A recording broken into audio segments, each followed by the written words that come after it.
तू दिलेल्या या माहितीबद्दल आणि एकंदरीत जो ज्यांच्याशी आपण चर्चा केलेली आहे सगळ्यांचा सूर डिजिटल फ्युचरचं सगळ्यांनी स्वागत केलेलं दिसतंय आणि आजच्या अर्थसंकल्पात ज्या योजनांची घोषणा झाली किंवा ज्या अपेक्षा पूर्ण झाल्या त्याबद्दल सगळ्यांनी समाधान व्यक्त केलेलं दिसतंय. आज आपल्या स्टुडिओमध्ये आता नवीन दोन गेस्ट नवीन दोन पाहुणे आपल्याकडे आलेले आहेत. त्यांची मी ओळख करून देतो. आपल्यासोबत आहेत Amey बेलोरकर. Amey Maharashtra defence and aerospace venture capital limited म्हणजे महाराष्ट्र सरकारचा SME डिफेन्ससाठी डिवोट केलेला फंड आणि तशा अनेक यशोगाथा अमेयकडे आहेत. आपल्याबरोबर आहे सुनील रोहकाळेजी, CEO आणि MD ASK investment managers limited. सुनीलजींकडे तर म्हणजे आपल्या सगळ्यात जिव्हाळ्याचा विषय त्यांच्याकडे पण अन्न वस्त्र निवारा जे म्हणतो त्यातला निवारा हा भाग सुनीलजींकडे मोठ्या प्रमाणावर आहे. ते अनेक वर्ष मुंबई रिअल इस्टेट असो भारतात रिअल इस्टेटमध्ये ते गुंतवणूक करतात आणि रिअल इस्टेट क्षेत्राचे जे काही प्रश्न असतील, काय समस्या असतील, काय मागण्या असतील, आपण सगळ्यांची चर्चा त्यांच्यापासून करणार. सुरुवात मी करतो अमेयकडनं. अमेय, आजच्या बजेटमध्ये सगळ्यात मोठं डिफेन्स सेक्टरला त्यांनी जे आत्मनिर्भर भारत आणि डिफेन्स हा जे संलग्न झालेला आहे आणि आपलं जे अवलंबित्व आहे की आपण सगळ्यात आपलं इम्पोर्ट बिल जे डिफेन्स असतं सगळ्यात मोठं असतं. आपण आपल्या बरीच भरीव तरतूद आपल्याला करायला लागते. ते कमी करण्यासाठी इथल्या डिफेन्समध्ये SME डिफेन्स असेल यांना चालना देण्यासाठी 68% प्रोक्युअरमेंट ही इथून करायला पाहिजे. अतिशय मोठी अतिशय महत्त्वाकांक्षी घोषणा केलेली आहे. आत्ता वस्तुस्थिती काय? SME डिफेन्स त्याला मिळणारा पतपुरवठा म्हणजे तुमच्यासारखे जे फंड सरकारचा फंड आहे इन्व्हेस्ट करतात, काय स्थिती आहे आत्ता? तर सध्या 68% म्हणजे इन ॲब्सोल्यूट टर्म 72,000 करोड आणि 72,000 करोडचं प्रोक्युअरमेंट डोमेस्टिक कंपनीजकडनं करणार. आणि प्लस देर इज अजून एक गोष्ट आहे की त्याच्यात ऑफसेट्स जे डिफेन्सचे ऑफसेट्स पेंडिंग आहे ज्याची अमाऊंट आहे $13 बिलियन. त्याच्यातले जवळजवळ 80% ऑफसेट्स जे आहे ते एरोस्पेस इंडस्ट्रीजचे आहे. बरोबर आहे. तर आणि स्पेशली MSME कंपनीजला जे डिफेन्सचे ऑफसेट्स जे आहे त्याला 1.5 टाइम्स मल्टिप्लायर दिलेला आहे. तर government of India defence procurement पॉलिसीमध्ये डोमेस्टिक मॅन्युफॅक्चरिंगला एनकरेजमेंट करतच आहे आणि डिफेन्स एक्सपोर्टला पण एनकरेज करत आहे. तर डिफेन्स एक्सपोर्ट हे 3-4 वर्ष आधी इट वॉज अनहर्ड. आता जवळजवळ 25,000 कोटीचा एक्सपोर्ट केला आपण. आणि मोरओव्हर आपल्याकडे आता जे आपले आफ्रिकन नेशन आहे, ईस्ट आणि वेस्ट आफ्रिका किंवा इजिप्त किंवा त्या साईडचे काही कंट्रीज आहे, तिथे आपले लाईन ऑफ क्रेडिट एस्टॅब्लिश केलेलं आहे. प्रत्येक कंट्रीसोबत 150 करोड $200 मिलियन वगैरे असे त्या लाईन्स आपण यूज करू डिफेन्स एक्सपोर्टसाठी. आणि नॉट ओनली दॅट की आपण आता लास्ट इयर आपण US ला UK आपण एक्सपोर्ट केलेला आहे, इस्रायलला एक्सपोर्ट केलेला आहे. बरोबर. सुनीलजी, आपल्याकडे जसं म्हटलं अन्न वस्त्र निवारामधला निवारा अतिशय जिव्हाळ्याचा आणि लोकांच्या मनात असणार की कुठलंही बजेट असेल गृहकर्ज स्वस्त होणार कारण अफोर्डेबल हाऊसिंग ही डिस्टंट रियालिटी आहे का खरं आहे, वास्तवात आहे? एक तुमच्याकडनं इंट्रोडक्टरी कमेंट घेतो, नंतर आम्हाला झूमवर आम्हाला अशोका बिल्डकॉनच्या CEO MDकडे जायचं आहे. एक इंट्रोडक्टरी सर कमेंट द्या तुम्ही आजच्या बजेटबद्दल आणि या क्षेत्राबद्दल. घराबद्दलचं प्रेम भारतामध्ये नेहमीच असतं आणि जेव्हा आपण घर घेतो तेव्हा आपल्याला कुठेतरी एक स्टेबिलिटी आली आहे आणि आपण काहीतरी जीवनामध्ये काही करू शकलो किंवा पुढच्या जनरेशनसाठी आपण काही मागे ठेवू शकतो, ही जी एक संकल्पना जी आहे त्या संकल्पनेनंच हाऊसिंग आणि रिअल इस्टेट सेक्टर खरं वाढत चाललेलं आहे. प्रश्न असा आहे की ते अफोर्डेबल आहे का आणि ते अफोर्डेबल करण्यासाठी काय काय गोष्टी महत्त्वाच्या असतात आणि त्याच्यामध्ये प्रत्येक गोष्ट सरकारनेच करायची का, काही गोष्टी इंडस्ट्रीने काय करायला पाहिजेत, काही गोष्टी त्यांना जे पतपुरवठा करतात म्हणजे बँक्स असतात, हाऊसिंग फायनान्स, त्यांनी काय करायला पाहिजे आणि त्याच्यात सध्या काय अवस्था आहे. मला असं वाटतं की आपला जर्नी हाऊसिंग फॉर ऑलचा चालू झालेला आहे. बरोबर. आणि तो मागच्या 5 वर्षामध्ये जरी आपल्याला खूप अडचणींना सामना करावा लागला, डिमॉनिटायझेशन असेल किंवा रेरा असेल किंवा GST असेल, पण मागचे 2 वर्ष त्यामध्ये खूप चांगला असा प्रतिसाद सगळ्याच गोष्टींचा जाणीवपूर्वक झालेला आहे, ज्यामध्ये अफोर्डेबिलिटी वाढलेली आहे. आणि मला असं वाटतं ती जर्नी आता चालू राहील असं वाटतं. ह्या बजेटमध्ये सुद्धा फारसे जरी स्पेसिफिक गोष्टी नसतील तरी त्याच्यामध्ये निगेटिव्ह असं काही नाही आहे आणि म्हणून आपलं ग्रोथ अफोर्डेबल हाऊसिंगची चालू राहील असं दिसतंय. मला वाटतं 2 वर्षात जे वर्क फ्रॉम होम आणि अशा बऱ्याच संकल्पना बदलल्या त्यामुळे सुद्धा या घराची मागणी असेल किंवा गृहकर्जदाराचं किंवा ते अफोर्डेबिलिटी असेल त्यात फरक पडला. मी दोघांकडे येतोय. आत्ता आपण सध्या झूम कॉलवर आपण अशोका बिल्डकॉन लिमिटेडचे CEO आणि MD सतीश परब हे आपल्याशी झूम कॉलवर आपल्याशी संपर्कात आहेत. आपण सतीशजींकडे जाऊया. सतीशजी, आपलं स्वागत आहे आमच्या डिस्कशनमध्ये. आजचा आपण बजेट आपण ऐकलं असेल, आपण माननीय वित्तमंत्र्यांनी जो इन्फ्रास्ट्रक्चरला एक बूस्टर देणं अपेक्षित होतं त्याप्रमाणे त्यांनी नॅशनल इन्फ्रास्ट्रक्चर पाईपलाईन जी आधीच अनाऊन्स झालेली आहे, नॅशनल मॉनिटायझेशन स्कीम जी झालेली आहे आणि त्या सगळ्यांना फंड करणारी एक बँक, असं एक तिहेरी आपल्या अर्थमंत्र्यांनी केलेलं आहे. काय वाटतं आपल्याला याबद्दल? सर्वप्रथम सह्याद्रीचा धन्यवाद.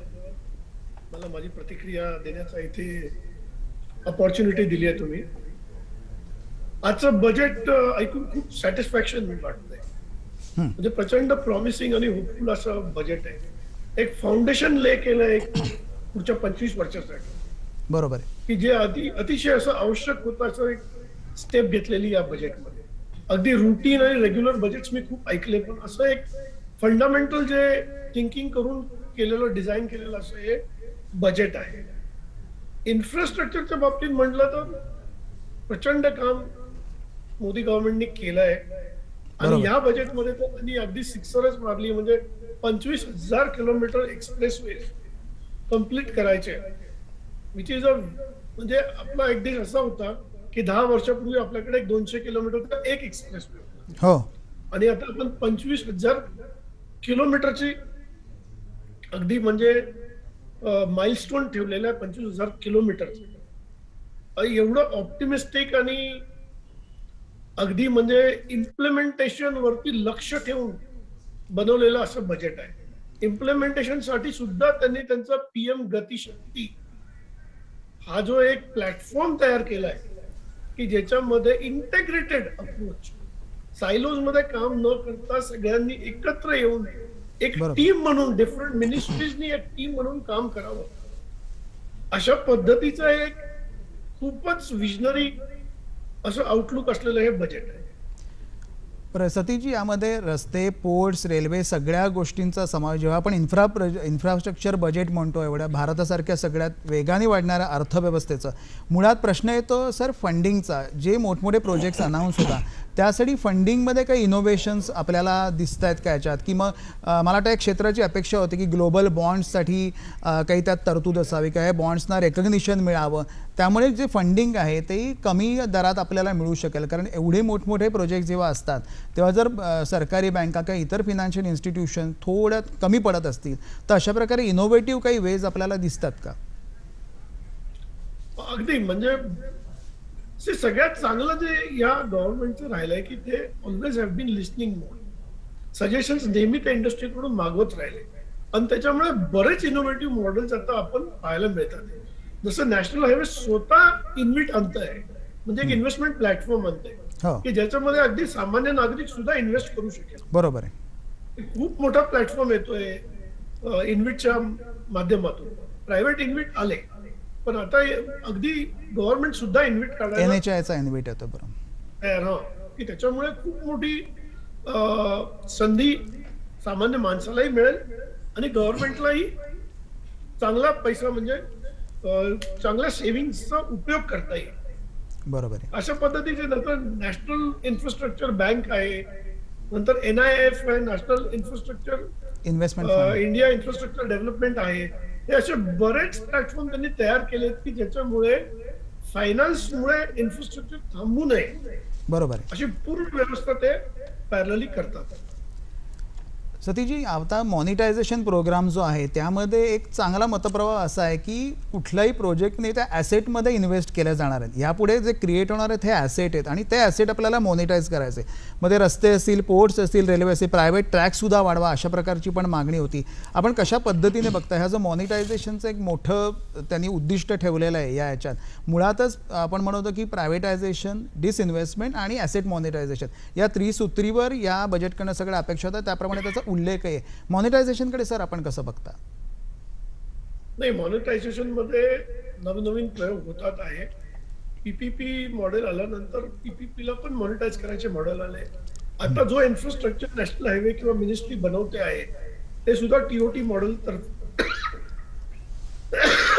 सॉरी टीओटीच्या माध्यमातून मॉनिटाईज करायचे चालले आहेत. म्हणजे डीप पॉकेट फंड जे आहेत वर्ल्ड ओव्हर, मोठमोठे पेन्शन फंड आहेत, मोठमोठे गव्हर्नमेंटचे फंड आहेत, सिंगापूर गव्हर्नमेंट आहे, कॅनेडियन गव्हर्नमेंट आहे, या सगळ्यांचा पैसा आपल्या इन्फ्रास्ट्रक्चर मध्ये येतोय आणि अगदी रिझनेबल कॉस्ट वरती येतोय. त्याच्यामुळे कॉस्ट ऑफ आपली इन्फ्रास्ट्रक्चर ही कमी कमी होत जाते. बरोबर. जसं फायनान्सिंग सुद्धा आता इन्फ्रास्ट्रक्चरला आधी 15% व्हायचं, मग 12%, आता 7 आणि 8% सुद्धा आपल्याला फायनान्स मिळतोय. बरोबर आहे. म्हणजे स्पीड ऑफ इन्फ्रास्ट्रक्चर वाढते, रेट ऑफ इंटरेस्ट कमी होतात आहे आणि नवनवीन मॉडेलमुळे ईपीसी करणारे जे एजन्सीज आहेत त्यांना ऑटोमॅटिक एक्झिट मिळते. बरोबर आहे. मला वाटतं सर, इन्फ्रास्ट्रक्चरसाठी पैसा मुबलक प्रमाणात उपलब्ध असणं, कमी दरात उपलब्ध असणं हे खरोखर कानाला अतिशय आल्हाददायक असं आहे. सतीशजी, आज आपण आमच्या डिस्कशनमध्ये सहभागी झाल्याबद्दल आपल्याला मनपूर्वक धन्यवाद आणि वाटचालीसाठी शुभेच्छा. पॅनलिस्टकडे बोलूया. तर सर, तुम्ही आता घराबद्दल बोलत होतात. आत्ता त्याने म्हटलंय की ही जी प्रधानमंत्री आवास योजना आहे त्याच्यात 48,000 कोटी रुपये घालणार आहेत आणि जवळजवळ 80 लाख घरं देण्याचं एक असं टार्गेट आहे. तर तुम्ही जे म्हणालात ना अफोर्डेबल घरं, तर ह्या योजनेमुळे एक अफोर्डेबल घरं सुद्धा मिळायला उपयोग होईल असं वाटतं? तर खरं सांगायचं जर असेल तर आपल्याला हाऊसिंग ह्या क्षेत्राला जे बळ मिळतं ना ते कशामुळे मिळतं? पहिलं महत्त्वाचा मुद्दा असतो उत्पन्न असलं पाहिजे. बरोबर. घर घेण्यासाठी. दुसरं लोन घेण्यासाठी इंटरेस्ट रेट कमी असले पाहिजे. बरोबर. आणि तिसरं, तुमच्या घर जिथं असणार आहे ते काही अगदी शहराच्या मध्यावरती असेल असं नाही, ते खूप महाग असू शकतं. मग ते जर ते सबर्बनमध्ये असेल किंवा दूर असेल तर त्याला इन्फ्रास्ट्रक्चर पाहिजे असतं. म्हणजे त्याच्यासाठी तुम्हाला रस्ते, रोड, रेल्वे, स्कूल, कॉलेजेस आणि अशा सगळ्या गोष्टींची सुविधा असली पाहिजे. या बजेटमध्ये जर बघितलं तर तुम्हाला जो गतिशक्ती नावाचा जो काही आहे किंवा जो पूर्वी आपण त्याचा अवतार असं म्हणूया की स्मार्ट सिटी किंवा हे जे नोडल ट्रान्सपोर्टेशन किंवा ज्या इनिफिशियंट वे आत्ता सध्या जे आपले जे इन्फ्रास्ट्रक्चरल डेव्हलपमेंट आहे तर त्याला पुढच्या 2-5 वर्षामध्ये 10 वर्षामध्ये बदलण्यासाठी जो काही इनिशिएटिव्ह घेतला आहे मला वाटतं तो अफोर्डेबिलिटीमध्ये फार महत्त्वाचा मुद्दा ठरतो. बरोबर आहे. बरोबर. म्हणजे जे अनडेव्हलप्ड प्लॉट्स होते किंवा अनडेव्हलप्ड लँड होत्या तिथपर्यंत सविस्तर पोचणं आणि तिथे इन्फ्रास्ट्रक्चर तयार करणं म्हणजेच प्रत्येकानं मुंबईमध्येच यायला पाहिजे अशी गरज नाही, प्रत्येकानं पुण्यातच यायला पाहिजे अशी गरज नाही.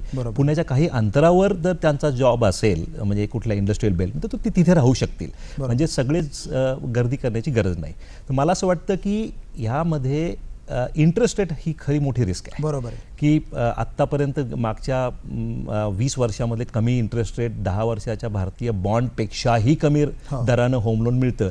ते कदाचित जगामध्ये इन्फ्लेशन वाढले, भारतात इन्फ्लेशन वाढले आणि जी काही इझी मॉनिटरिंग पॉलिसी होत्या त्या जगात कमी होत आहेत. भारतामध्ये सुद्धा हळूहळू ती लिक्विडिटी कमी होत जाणार आहे आणि त्याच्यामुळं त्याचा इम्पॅक्ट थोडासा याच्यावर पडेल, अफोर्डेबिलिटीवर पडेल.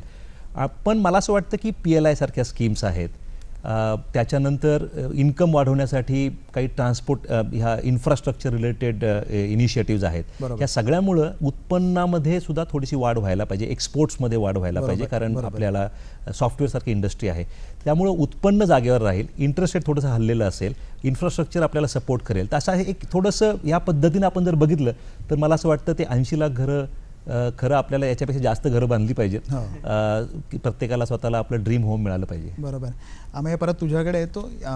आपण जेव्हा SME म्हणतो आणि डिफेन्स सेक्टर म्हणतो तर ह्याच्यामध्ये आता स्पेस सेक्टरची सुद्धा आता त्यात ॲड झालेली आहे. कारण कालच्या इकॉनॉमिक सर्वेमध्ये पण स्पेस सेक्टरचा उल्लेख झालेला आहे. अशा प्रकारे अनेक प्रोजेक्ट्स हे इथे येतात.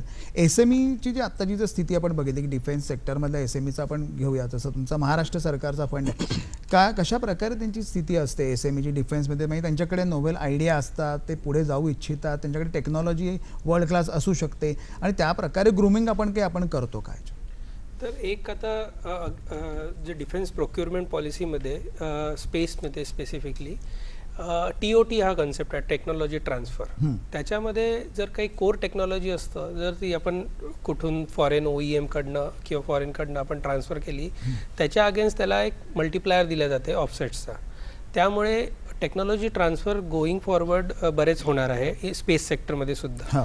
स्पेस सेक्टर हा आता रिसेंटली टू प्रायव्हेट, म्हणजे आता स्पेस म्हणजे पहिले फक्त इस्रो आपल्याला माहिती होतं, तर आता ISPA म्हणून एक असोसिएशन क्रिएट केली to increase the private participation in space sector.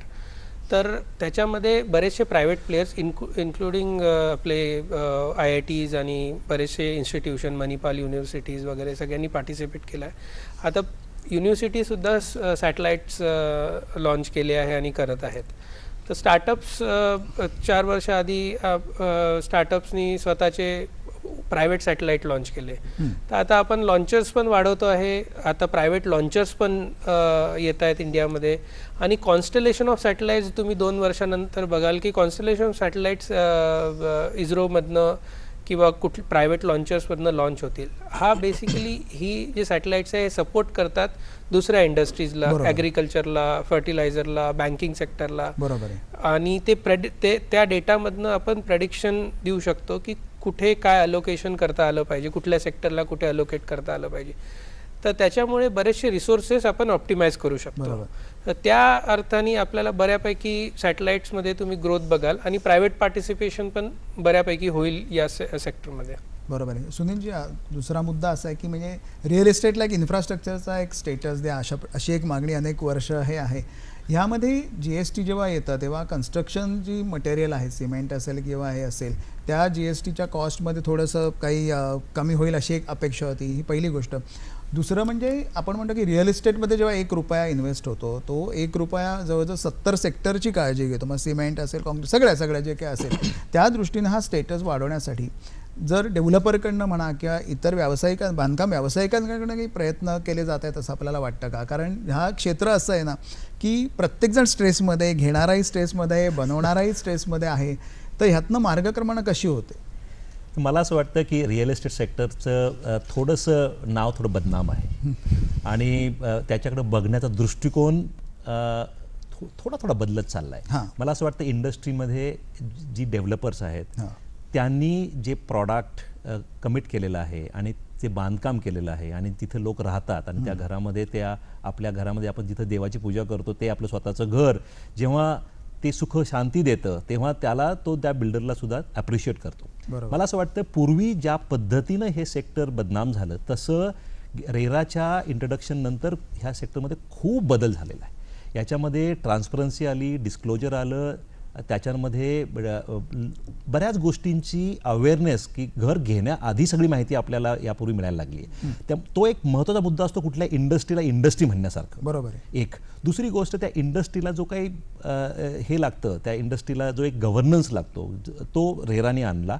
मला असं वाटतं डेव्हलपर्स जेव्हा आता घरं बांधतात तेव्हा त्यांच्या, तुम्ही जसं म्हणाला की सगळेजण डिस्ट्रेसमध्ये आहेत, ही खरी गोष्ट आहे. कारण बऱ्याच लोकांनी घराची बांधकामाची तयारी केली पण फायनान्शियल क्लोजर केलं नाही, बरोबर, त्याला कॅपिटल मिळालं नाही, त्याने कंप्लीट केलं नाही, मग तो प्रोजेक्ट डिले झाला, मग त्याच्यामध्ये लिटिगेशन्स आले आणि त्याच्यामुळे निगेटिव्हिटी तयार झाली. बरोबर. मला असं वाटतं की घरांची वेळेवर डिलिव्हरी करणं, पाहिजे तेवढंच लोन घेणं डेव्हलपरनी आणि बँकांचे लोन वेळेवर पे करणं, या सगळ्या गोष्टींचा कधीतरी कॉन्फिडन्स लेवल वाढेल. आणि जसं आपण मगाशी म्हटलं की 15% वरून इन्फ्रास्ट्रक्चरचं 60%वर मिळायला लागलं, तसं रिअल इस्टेटने अजून झालेलं नाही आहे. बरोबर. आणि ते तेव्हाच होईल जेव्हा इकोसिस्टमला कॉन्फिडन्स येईल की रिअल इस्टेटची जी डेव्हलपर आहेत, कस्टमर आहेत, बँक्स आहेत, ते सगळेजण त्या डायरेक्शनला जातील. मला असं वाटतं की तुम्ही म्हणाला GST बद्दल, सिमेंट 28% GST तसं खूप जास्त आहे,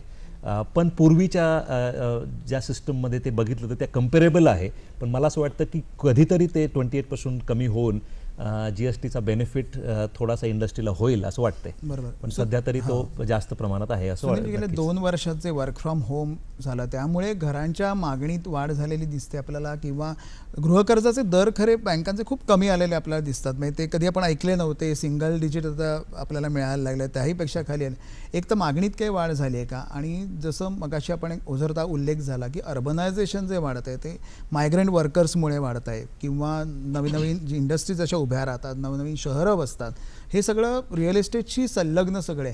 त्या दृष्टीने जसं एक तुम्ही रेरा म्हणालात तसं इन्व्हेस्टमेंट, जसं इन्फ्राचं इन्व्हिट आहे तसं आपल्याकडे रीट आहे, रिअल इस्टेट इन्व्हेस्टमेंट ट्रस्ट आहे. अशा प्रकारे गुंतवणुकीचे वेगळे real estate as a investment असे पर्याय आपण जास्तीत जास्त उपलब्ध करून दिले, तर या क्षेत्रात येणारी इन्व्हेस्टमेंटही वाढेल, रॉंग इन्व्हेंटरीज राहणार नाहीत, कारण मागणी आणि पुरवठा याच्यात जास्त तफावत असणार नाही. त्या दृष्टीने आपल्याला बजेट किंवा अशा प्रकारच्या योजनांकडे काय आपल्याला दिसतं?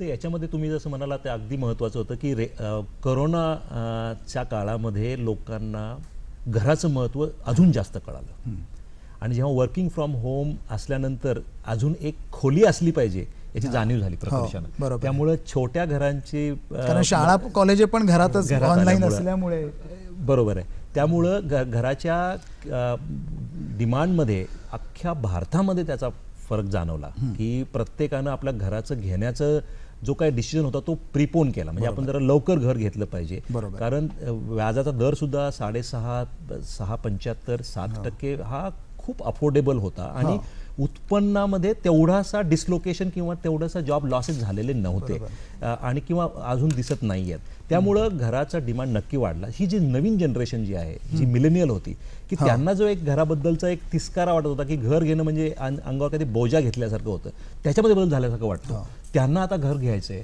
त्यांना स्टेबिलिटी आणायची आहे, तर ते एक महत्त्वाचं आहे. आणि तुम्ही जसं म्हणालात की रिअल इस्टेट हा सेक्टर इतका मोठा आहे की तो 6% GDP ला कॉन्ट्रीब्यूट करतो, 240 इंडस्ट्रीला इम्पॅक्ट करतो, आणि तो सेकंड लार्जेस्ट एम्प्लॉयर आहे. त्यामुळे जे काही अगर ह्या रिअल इस्टेटमध्ये इंडस्ट्रीमध्ये जे काही बदल घडतील ते लॉंग टर्ममध्ये 100% भारताच्या GDP मध्ये फरक करणारे आहेत, कारण ते कोर इंडस्ट्रीला पण इम्पॅक्ट करतात आणि त्या पेरिफेरल इंडस्ट्रीला पण इम्पॅक्ट करतात. त्यामुळं मला असं वाटतं ह्या बजेटमध्ये मला जी आवडलेली गोष्ट, आपण हेल्थ टेकबद्दल बोलतो, आपण डिजिटलबद्दल बोलतो, आपण डिजिटल करन्सीबद्दल बोललो, पण आपण प्रॉप टेकबद्दल एक उल्लेख केला पहिल्यांदा की हे एक ब्लॅक बॉक्स होता की आपण एका सब रजिस्ट्रारच्या ऑफिसमध्ये जातो, तिकडे रजिस्टर करतो, आणि ते डॉक्युमेंट कुठे जातं, काय होतं. जर आपण जसं शेअर्स डीमॅट अकाउंटमध्ये करतो तसं जर माझं प्रॉपर्टी डॉक्युमेंट जर डीमॅट अकाउंटमध्ये राहिलं, आणि मी जर जसं शेअर विकत घेतो तसं मी अगर प्रॉपर्टीचं ट्रान्झॅक्शन जर मी ते डिजिटाईज केलं, तर मला असं वाटतं की आपण खऱ्या अर्थानं ट्रान्सपरन्सीचा इंडेक्स वाढत जाईल, आणि digital disclosures will be more, म्हणजे ते मोठे जास्त होतील, आणि इंडस्ट्री पुढे वाढेल असं मला वाटतं. कारण आता किती घरं घेतली जातात याचा डेटा पब्लिकली अवेलेबल लवकर नसतो, जुनी घरं किती विकली गेली ते माहीत नसतं, किती किमतीला विकली गेली ते माहीत, ह्या सगळा डेटा अमेरिकेमध्ये एक क्लिक ऑफ बटनवर मिळतो की नवीन घरांची काय अवस्था आहे, जुन्या घरांची काय अवस्था आहे, किती घरं विकली गेली, किमतीमध्ये काय फरक पडला. आपल्याकडे तो ब्लॅक बॉक्स वाटतो. तो जर प्रॉपटेकमध्ये जर करता आला, आणि ह्या बजेटमध्ये मला असं वाटतं थोडं सुरुवात झाली आहे, कारण digitised common document, digitised common software across the India थोडे चॅलेंजेस असतील. हा राज्यस्तराचा सब्जेक्ट जरी असला तरी त्याच्यामध्ये मला असं वाटतं बदल होऊ शकतो. फार मोठी छोटीशी का होईना पण न्यू आणि फार महत्त्वाची न्यू या बजेटमध्ये आहे. मग मेक इन इंडिया ही मोठी आपण स्कीम लॉन्च केली, त्याच्यामध्ये डिफेन्स सेक्टरचं काय कॉन्ट्रीब्युशन होतं, त्याने एम्प्लॉयमेंट कशाप्रकारे जनरेट होऊ शकते, आणि स्टार्टअप्स. आता आपण स्टार्टअप म्हटलं की युनिकॉर्न हा एक शब्द आपल्याकडे येतो की गेल्या वर्षभरात युनिकॉर्नची संख्या वाढलेली आहे. नवनवीन पेटंट जवळजवळ 54,000 पेटंट्स आपण सरकारमान्य मिळवलेली आहे या स्टार्टअपमध्ये. स्टार्टअप, डिफेन्स आणि मेक इन इंडिया कसं वाटतं तुला रिलेशन आहे? तर आता युनिकॉर्न म्हटलं तर लास्ट इयर आपण 48 युनिकॉर्न इंडियामध्ये आले, आणि आपण UKला पण क्रॉस केलं आहे. मेक इन इंडियामध्ये जे काय इक्विटी फंड थ्रू सिडबी किंवा थ्रू मिनिस्ट्री ऑफ MSME जे इक्विटी फंड ऑफ फंड जे फ्लोट केले, त्याच्यामुळे स्टार्टअप्सला बरंच प्रोत्साहन मिळत आहे. आणि पर्टिक्युलरली डिफेन्स सेक्टरसाठी जी टेक्नॉलॉजी असते ती खूप निश असते आणि ती डेव्हलप करायला equity is the one of the best option for development because it's a patience capital. त्याला जवळजवळ 4 वर्ष 5 वर्ष रिटर्न्ससाठी कोणी डिमांड करत नाही आणि कुठलीही प्रॉडक्ट डेव्हलप करायला 3-4 वर्ष वेळ लागतो. त्यामुळे व्हेंचर कॅपिटल फंड्सचा डिफेन्स सेक्टरमध्ये बरंचसं कॉन्ट्रीब्युशन होणार आहे गोईंग फॉरवर्ड ऑल्सो. आता डिफेन्स सेक्टर लास्ट 2 वर्षापासून डोमेस्टिक कन्झम्पशन वाढल्यामुळे डिफेन्स सेक्टरला बराच पुश मिळाला आहे आणि आपल्याला इनफॅक्ट गव्हर्नमेंटनी प्रोक्युरमेंट पॉलिसीमध्ये एम्बार्गो टाकला. इनफॅक्ट आपण काही प्रॉडक्ट्स जवळजवळ 10,000 प्रॉडक्ट्सची लिस्ट आहे जी आपण इम्पोर्ट पण नाही करू शकत. ती हॅज टू मॅन्युफॅक्चर आपल्याला आपल्या देशातच मॅन्युफॅक्चर करावं लागेल. आता मेक इन इंडियामध्ये जर डिफेन्स सेक्टर आपण बघितलं तर आपण one of the largest importer होतो. 5 वर्ष आधी आपण लार्जेस्ट होतो वर्ल्डमध्ये. आता आपण सेकंड लार्जेस्ट झालो. साऊदी टुक ओव्हर अस. तर याच्यासाठी आपला बराचसा फॉरेन इन्व्हेस्टमेंट FDI जो आहे आपला जो फॉरेक्स आहे डॉलर जो आहे तो आउटफ्लो बराच व्हायचा बाहेर. त्याला आपल्याला थांबवायला आणि त्याच्यात बरीच सेव्हिंग्स करायला आणि स्वतः टेक्नॉलॉजी डेव्हलप करायला याच्यासाठी गव्हर्नमेंटचा बऱ्यापैकी पुश असल्यामुळे इन्व्हेस्टमेंट बराच येईल आणि MSMEला डेफिनेटली त्याचा फायदा होईल. उद्याचे MSME आणि कन्झम्पशन कारण आपल्या एक महत्त्वाचे विषय याच्यात. MSME जसं अमेय म्हणाला, जसं सुनीलजी पण म्हणाले, रिअल एस्टेटबाबत बोलायचं झालं, हे शेवटी कन्झम्पशन स्टोरी आहे सगळी. म्हणजे घर घेतलं तरी ते कन्झम्पशन झालं, सर्व्हिसेस घेतलं तरी कन्झम्पशन झाले. मुळातच कन्झम्पशन वाढावं सगळ्या याचं. कारण आपलं सुदैव असं आहे की आपली डोमेस्टिक कन्झम्पशन स्टोरी आहे. भारताबद्दल आपण जेव्हा भारतीय अर्थव्यवस्थेबद्दल आपण बोलतो ही डोमेस्टिक कन्झम्पशन स्टोरी आहे. हे कन्झम्पशन वाढावं यासाठी आपल्याला बजेटमध्ये काही दिसतंय का? आता एक निराशा म्हणजे काय असते तर सगळे म्हणतात की कन्झम्पशन वाढण्यासाठी माझं सेव्हिंग वाढलं पाहिजे आणि सेव्हिंग वाढण्यासाठी माझा टॅक्स कमी व्हायला पाहिजे. पण हे गणित नेहमीच जुळतं असं नाही. कारण अप्रत्यक्ष करामधून आपल्याला बऱ्याच वेळेला असे फायदे मिळत असतात. आता तुम्ही एक बघितलं की कन्झम्पशन वाढण्यासाठी क्रयशक्ती वाढली पाहिजे. ह्या वर्षी जर तुम्ही बघितलं की जे MSP म्हणजे हमी भावात जी खरेदी होणार आहे ती खूप जास्ती होणार आहे. ह्याचा अर्थ काय तर ते पैसे शेतकऱ्याकडे जाणार आहेत. म्हणजेच कन्झम्पशन वाढायला त्याच्या गोष्टी मिळणार आहे. म्हणजे आपण बघितलं तर डायरेक्ट कोणालाही बेनिफिट न देता असं आडवळणाने त्यांच्याकडे कसे पैसे गेले जातील याचा विचार केला पाहिजे. पण त्यात काही एखादी गोष्ट अशी खटकते की जेव्हा तुम्ही म्हणता की सर्वांना आपल्याला घर द्यायचंय आणि सिमेंट हे अगदी एलिट क्लासमध्ये धरलं जातं आणि त्यासाठी 28%चा GST आहे. त्याच्यामध्ये काहीतरी एक फेरविचार केला. अर्थात त्यात बजेटमध्ये होऊ शकत नाही पण GST काउन्सिल सारख्या लोकांनी ह्याच्यामध्ये विचार केला पाहिजे. कारण जेव्हा तुम्हाला प्रत्येकाला घर द्यायचंय तेव्हा अफोर्डेबल करण्यासाठी अर्थातच सिमेंट पण अफोर्डेबल व्हायला पाहिजे. सुनीलजी, आणि या रिअल एस्टेटच्या पेक्षा वेगळा प्रश्न विचारतो. एक ग्लोबल इन्फ्लेशनचं एक आपल्याला एक जी भीती होती ती काल इकॉनॉमिक सर्वेमधनं सुद्धा म्हणजे व्यक्त झालेली आहे की एक ग्लोबल इकॉनॉमीचं जो इन्फ्लेशनचं झालं तिथे वाढलं त्याचाही आपला थोडा फटका बसण्याची शक्यता आहे. ती एक भीती व्यक्त होते आणि त्यामुळे कन्झम्पशन तर वाढलं पाहिजे पण इन्फ्लेशन तर कमी राहिलं पाहिजे. आणि दुसरं म्हणजे आपण बजेट म्हणतो पण 9 फेब्रुवारीला परत RBI मॉनिटरी पॉलिसी आहे आणि त्यामध्ये सुद्धा जे काय ध्येयधोरणं ठरवली जातील, पुढे काय ॲक्शन ठरवली जातील त्याचं फार महत्त्वाचं गोष्ट ती असणार आहे. 9 फेब्रुवारीला आपलं तेही बघायचं आहे. काय वाटतं सर आपल्याला? याच्यामध्ये 2 कॅम्प आहेत. एक कॅम्पचं म्हणणं असं आहे की इन्फ्लेशन हा स्ट्रक्चरल आहे आणि तो इथे लांबपर्यंत राहणार आहे आणि त्या इन्फ्लेशनमुळं आपल्याकडे रिसेशनरी ट्रेंड येणार आहे. कारण त्या इन्फ्लेशनला कंट्रोल करण्यासाठी most of the reserve banks ज्या आहेत त्या सेंट्रल बँक्स आहेत त्याच्या पाठीमागे जातील, इंटरेस्ट रेट वाढवतील आणि त्याचा इम्पॅक्ट कदाचित त्या रिसेशनवर होईल आणि म्हणून तशा प्रकारचं एक बिलीव्ह करणारी मंडळी आहेत. दुसऱ्या प्रकारची मंडळी जी आहेत त्यांचं म्हणणं असं आहे की हा जो काही इन्फ्लेशन आहे हा ट्रान्झिटरी आहे, तो तेवढासा स्टिकी नाही पण त्याची काळजी घेणं जरुरीचं आहे. कारण करोनाच्या काळामध्ये झालेल्या सप्लाय चेनचं डिस्रप्शन, मोबिलिटीचं डिस्रप्शन याच्यामुळं बऱ्याच गोष्टीमध्ये ह्याचा इम्पॅक्ट इन्फ्लेशन झालेला आहे. फॅक्ट आहे. आता मी स्वतः दुसऱ्या कॅम्पमधला आहे की हे इन्फ्लेशन जरी ट्रान्झिटरी असलं तरी त्याची काळजी नक्की घेतली पाहिजे. म्हणजेच काय की इन्फ्लेशन कंट्रोल करताना की इंटरेस्ट रेट्स हे एक चांगलं वेपन असतं की जे सेंट्रल बँक वापरतात, पण ते किती वापरलं पाहिजे की जे वापरल्यामुळं त्या असेटच्या प्राइसेस ज्या बबल वाढतोय तो कमी झाला पाहिजे, त्याच्यामुळं त्याची अंडरलाईन इकॉनॉमीचं रिसेशन येता कामा नये. बरोबर. तर मला असं वाटतं रिझर्व्ह बँक ऑफ इंडियानी आपली ग्रोथ भारताच्या म्हणजे प्रगतीकडे जो त्यांचा आत्तापर्यंत अकोमोडेटिव्ह जो स्टँड होता तो स्टँड पुढे त्यांनी कंटिन्यू ठेवला पाहिजे. आणि एक पुडन्स म्हणून म्हणजे आणि कंट्रोल म्हणून जी काही लिक्विडिटी मार्केटमध्ये आहे ती ऑलरेडी कमी कमी होत चालली. आणि तुम्ही जर बघितलं तर 10 वर्षाचा बॉन्ड गेल्या वर्षभरामध्ये जवळजवळ 80 बेसिस पॉईंटनी वाढलेला आहे. म्हणजे इंटरेस्ट रेटची रायझिंग स्टोरी ऑलरेडी चालू झालेली आहे आणि ती आता फक्त कन्झम्पशनला कशी इम्पॅक्ट करते किंवा इकॉनॉमीला कशी इम्पॅक्ट करून ग्रोथ आपल्याला कधी इम्पॅक्ट करणार नाही ना याची काळजी घेतली पाहिजे असं मला वाटतं.